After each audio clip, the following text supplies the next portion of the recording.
Now that we've talked about ways to define both your problem and your world, it's time to break them into subproblems. So what are subproblems?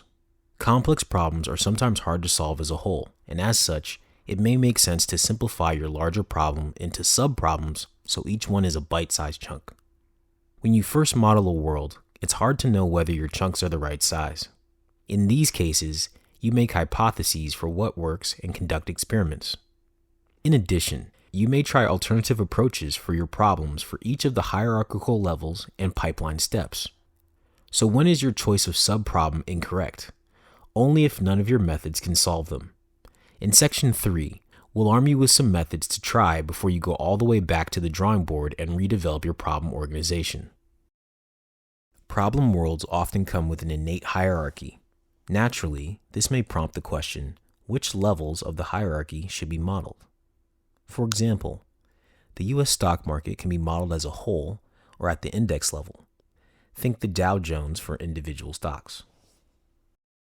In the linear system, the way that the lower levels interact with the upper levels is linear or directly correlated. Take the example of an analytic system for business intelligence and reporting. The numbers of a product produced by the manufacturer and sent to the various distributors should all add up, as should those distributed to and sold by each individual retailer. The manufacturer, the distributors, and the retailers have a direct correlation to each other.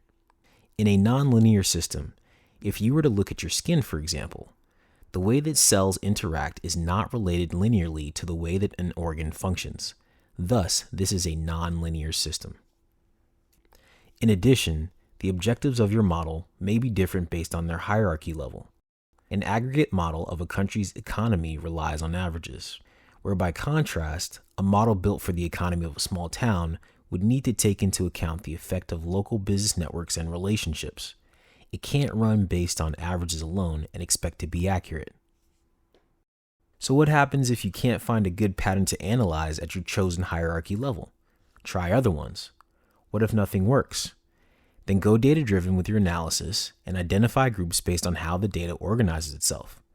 What if that doesn't work?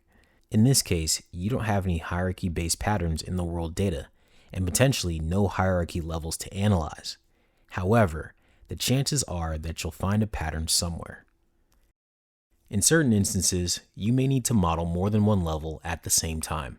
Simulation-based models can easily deal with different complexity layers and tend to be multi-scale.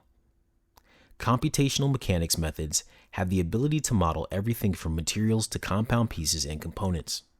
Take the example of systems biology, where there are models at many levels, from molecular dynamics to Brownian movement of molecule diffusion to protein folding to cell models to organs, all the way up to individuals and ecosystems.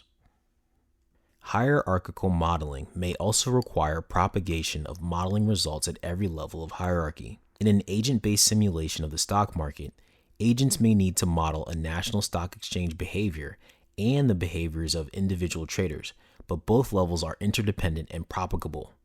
From the bottom up, the model must aggregate the input from traders, and from the top down, the model must interpret context implications.